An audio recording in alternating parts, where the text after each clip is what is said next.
नमस्कार, मैं हूं आंचल और आप देख रहे हैं द भारत शो। अभी तक पूरे देश में चर्चा कॉकरोच जनता पार्टी की हो रही थी। जंतर मंतर, पुणे, लखनऊ, इन जगहों पर प्रोटेस्ट करके धर्मेंद्र प्रधान का इस्तीफा मांगा जा रहा था। लेकिन जो लोग प्रोटेस्ट में आ रहे थे उनका सोशल मीडिया पर मजाक भी बनाया जा रहा है।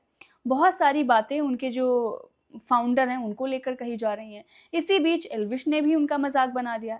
एल्विश ने कॉकरोच जनता पार्टी का मजाक बनाया तो उन्हें ट्रोल किया जाने लगा, जिसके बाद एल्विश ने अपनी बातें भी रखी कि मुझे क्यों टारगेट कर रहे हो भाई, आप लोग तांत्रिक देश में रहने की बात करते हैं और फ्रीडम ऑफ स्पीच की बात करते हैं, तो मुझे भी बोलने का हक है, मैं भी कुछ भी बोल सकता हूँ, लेकिन फिर भी मुझे टारगेट किया जा रहा है। मुझे एक चीज बताओ, कॉकरोच जनता पार्टी के सपोर्टर्स को मेरे से इतनी दिक्कत क्यों हो रही है? मतलब तुम्हारे मैनिफेस्टो में ये है ना कि डेमोक्रेसी होनी चाहिए, आवाज कोई किसी के बारे में बोल सकता है। ब्रो मैं भी तो वही कर रहा हूँ, मैं किसी के बारे में कुछ भी बोल रहा हूँ, मैं मजाक कर रहा हूँ, मस्ती कर रहा हूँ, कुछ भी कर रहा हूँ, तो ये मेरा राइट है कि मैं किसी के बारे में कुछ भी बोल सकता हूँ। मैं तो तुम्हारा सबसे बड़ा सपोर्टर हूँ यार।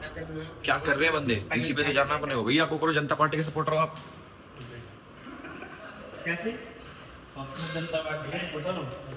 कोई सपोर्टर ना मिलो। अब उसके बाद सारे जितने भी लोग थे उनके पीछे पड़ गए, जिसके बाद उन्होंने कहा कि मैं भी खरगोश जनता पार्टी लॉन्च करता हूँ। मतलब एक बैनर पोस्टर उनके तरफ से बनाया गया, पोस्टर में खरगोश दिखाया गया, गाजर उनका हक है और फ्री गाजर सबको मिलेगी, जंतर मंतर पर धरना देने आ जाओ। तो एक मजाक वाला पोस्ट उनके तरफ से किया गया। लेकिन देखते ही देखते पूरे मीडिया में इसकी चर्चा होने लगी कि एल्विश ने अपनी पार्टी बना ली। इससे पहले ये चर्चा हो रही थी पूरे सोशल मीडिया पर, उनको बीजेपी ज्वाइन करवाया जा रहा था। जय यादव और भी बहुत सारे लोग ये कह रहे थे कि वो बीजेपी में है, कोई बोल रहा था बीजेपी में जाने वाला है। इससे पहले हमने इसी बात पर चर्चा भी की थी कि अब बीजेपी में एल्विश क्या शामिल होने जा रहे हैं। तो पहले ही वो ये कह चुके हैं कि मैं पॉलिटिक्स में नहीं जाऊंगा, लेकिन फिर भी ये सारी बातें चल रही थी। अब जब इस पर चर्चा ही हो रही है तो एल्विश ने कहा कि जब खरगोश जनता पार्टी की बात मैंने तो मजाक मजाक में की थी, लेकिन अब जब पूरे मीडिया में इसकी चर्चा हो रही है तो मैं भी चुनाव लड़ूंगा। गाइस, हमने खरगोश जनता पार्टी फॉर्म कर दी, हम न्यूज में भी आ चुके। न्यूज सुनो। यूट्यूबर और social media star Elvish Yadav ने एक बार फिर इंटरनेट पर तहलका मचा दिया है। हाल ही में सोशल मीडिया पर चर्चा में आई कॉकरोच जनता पार्टी को जवाब देने के लिए एल्विश ने अपनी नई राजनीतिक पार्टी खरगोश जनता पार्टी यानी कि केजेपी लॉन्च कर दी है। मजेदार बात यह है कि पार्टी का अपना नारा भी है, तेज दिमाग, लंबे कान, सबका विकास, गाजर के साथ। एल्विश ने सोशल मीडिया पर पोस्ट करते हुए लोगों को, भाई ये चीज अब मीडिया में भी आ चुकी है। मैं हमेशा मीडिया को कॉल आउट करता हूँ कि ये कुछ भी डालते हैं, बट इस बार ही मैं इनकी तारीफ करना चाहूंगा कि ये कुछ भी डाल रहे हैं सही में। भाई खरगोश जनता पार्टी मैंने ऐसे मजाक में बोला था, बट अगर अब ये पार्टी बनी चुकी है तो मैं ऐलान करना चाहता हूँ गाइस, अब हम इससे चुनाव लड़ेंगे खरगोश जनता पार्टी से। और भाई जो भाई लड़ना चाह रहा है खरगोशों की तरफ से पार्टी, तो पार्टी ऑफिस खोल रहे हैं, उसमें गाजर लेने आ जाना। हमारे देश में सीरियस मुद्दे को भी कैसे मजाक बना दिया जाता है, इससे आप समझ सकते हैं। मजाक मजाक में कॉकरोच जनता पार्टी बनी, मजाक मजाक में खरगोश जनता पार्टी बन गई है।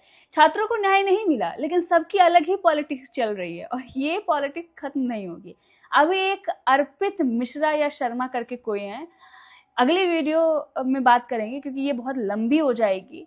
उनका अलग ही चल रहा है, टिकटॉक बनाया, उनका टिकटॉक नहीं चला तो उसके बाद वो थोड़ी इंटेलेक्चुअल बातें करने लगे सोशल मीडिया पर। और जब ऑपरेशन सिंदूर हुआ था उस वक्त भी मैंने इन पे एक वीडियो बनाई थी और उसके बाद इनको बहुत ज़्यादा मिर्ची लग गई थी। तो उस पर भी हम आते हैं कि ये लोग, इनको कुछ मतलब नहीं है, किसी से भी नहीं है, इनकी ना कोई विचारधारा है, ना ही ये छात्रों के साथ है, ना ही इनको देश का भला करना है। इनको बस सोशल मीडिया पर बने रहना है, इसीलिए कुछ भी बकना है। कभी उमर खालिद के साथ, कभी किसी के साथ खड़े हो जाएंगे। भाई अगर किसी ने कुछ गलत बोला है तो उस पर एक्शन होगा। खान सर की जब हम बात करते हैं तो वो अच्छे टीचर हैं, उन्होंने कभी भी देश तोड़ने की बात नहीं की, उनको माफिया बताया जाता है, लेकिन वो कम पैसे में पढ़ाते हैं और जब उन पर एक्शन हुआ तो सबने उनका साथ दिया और कहा कि ये गलत हो रहा है। लेकिन चाहे उमर खालिद हो या शर्जिल इमाम हो जो चिकन नेक काटने की बात कर रहे थे, उनका समर्थन कोई नहीं कर सकता। तो प्रणीत मोरे का शो होता है गुरुग्राम में और वहां पर एक व्यक्ति आता है और अपनी घटिया स्टोरी सुनाता है, जिसमें 370 वाली बिरयानी की कहानी थी। इससे पहले हम बात कर चुके हैं तो मुझे नहीं लगता कि ज़्यादा इस पर चर्चा करने की ज़रूरत है। आप सभी जानते होंगे भली भांति कि 370 वाली बिरयानी की कहानी क्या है। अब उस पर एक और बड़ा एक्शन हो गया है। अभी उसकी जॉब गई थी, अब महिला आयोग ने भी उसको नोटिस जारी कर दिया है, उनके साथ साथ प्रणीत मोरे को भी नोटिस दिया गया है और इनके खिलाफ FIR भी दर्ज हो गई है। सेजल पवार, जब ये प्रणीत मोरे और इस लड़के का जो हिमांशु जागड़ा का मामला आया तो सेजल पवार का भी वीडियो वायरल होने लगा। उसने जो बातें कही हैं वो गलत हैं, क्योंकि अगर कोई भी व्यक्ति अपनी बॉडी डोनेट कर रहा है और वो मानव कल्याण के लिए कर रहा है, अब अगर आप उसका मजाक बना रही हैं या उसको हल्के में ले रही हैं तो ये गलत है। तो सेजल पवार पर भी FIR दर्ज हो गई है और all India medical student association ने भी जमकर फटकार लगाई। उन्होंने कहा कि ये सब नहीं चलता, ये आप नहीं कर सकते।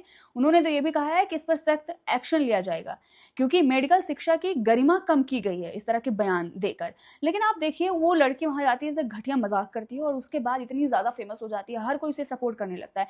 अब जब हिमांशु जांगड़ा पर एक्शन हुआ तब लोग मांग करने लगे कि इस पर एक्शन होना चाहिए। तब हमने उसकी क्लिप देखी, लेकिन उसको जो फॉलो करने वाले, बोला जा रहा है कि 2 लाख 3 लाख लोग उसको फॉलो करने लगे, उसमें 99% लड़के हैं। लड़के ही उनको जाकर फॉलो कर रहे हैं और फिर अब ये कह रहे हैं कि इक्वालिटी होनी चाहिए, उन पर भी एक्शन हो जाए। उसी वक्त तुम लोग एक्शन की मांग कर लेते, तब तो तुम लोग उसकी गोरी चमड़ी देखकर फॉलो कर रहे थे, उसकी वीडियोस का मजा ले रहे थे, उसे भी फ्रेंचाइजी में बुलाया जा रहा था, उसको ऐड मिल रहे थे, कोलैबोरेशन मिल रहे थे, इतना सब कुछ हो रहा था।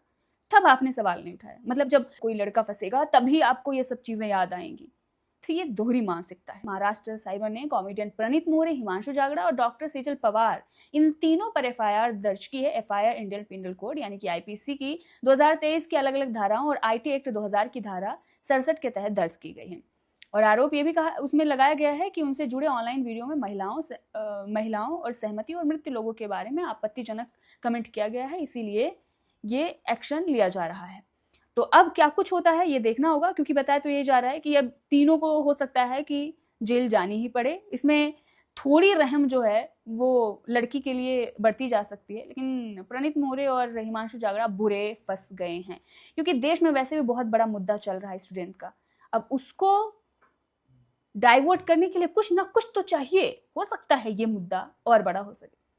तो देखते रहिए, एंजॉय करते रहिए, देश में यही सब चल रहा है। यूट्यूबर अरमान मलिक और उनकी ड्रामेबाज फैमिली आए दिन कुछ न कुछ ऐसा जरूर कर देती है जिसकी चर्चा मीडिया में हो रही होती है। अभी तक उनकी एक क्लिप वायरल हो रही थी जिसमें वो ये कह रहे थे कि टी-शर्ट पहन के रहती है, इतनी गंदी तरीके से रहती है, ऐसे टी-शर्ट पहन के रहेगी तो फिर तेरा पति तुझे तलाक दे नहीं देगा।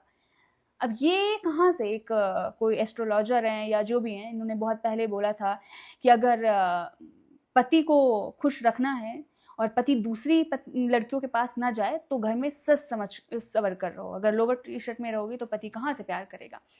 तो वो बहुत ज़्यादा वायरल हुई थी चीज़, अब वही उठाकर इन्होंने अपनी वीडियो में इस्तेमाल कर लिया। अब ये सब कुछ कंटेंट के लिए होता है।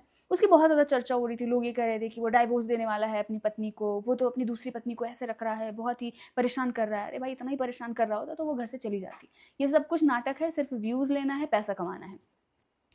अब एक और इनकी चर्चा चल रही है, मीडिया में कई सारे आर्टिकल मैंने देखे कि अब इनकी दूसरी पत्नी भी IVF से 3 बच्चे और करेंगी। समझ रहे हो ना, पायल के 4 बच्चे हैं, 2 उनके जुड़वा हैं और 2 ऐसे ही, मतलब एक अभी हुआ है और एक पहले से ही था। 4 बच्चे पायल के हैं। तो अब कृतिका भी अपने 4 बच्चे करने की कोशिश कर रही हैं, तो एक उनका है, अब 3 और वो करेंगी, इसकी चर्चा चल रही है। तो ये लोग इसी तरह की बातें करते हैं ताकि मीडिया में, खबरों में बने रहें। बाकी कोई कंटेंट नहीं है इनके पास, बस 2 पत्नी, शादी, ब्याह, फिर बच्चे, एक के बाद एक बच्चे, एक के बाद एक बच्चे। और मीडिया में ये लिखा जा रहा है कि 8 बच्चों के पिता बनेंगे, नहीं 10 बच्चों के पिता हो जाएंगे। 2 बच्चे अभी इनके बहुत पहले से हैं, जो इनकी पहली वाइफ थी उससे। तो टोटल 8 नहीं 10 बच्चे हो जाएंगे अगर वो 3 बच्चे और करती है कृतिका।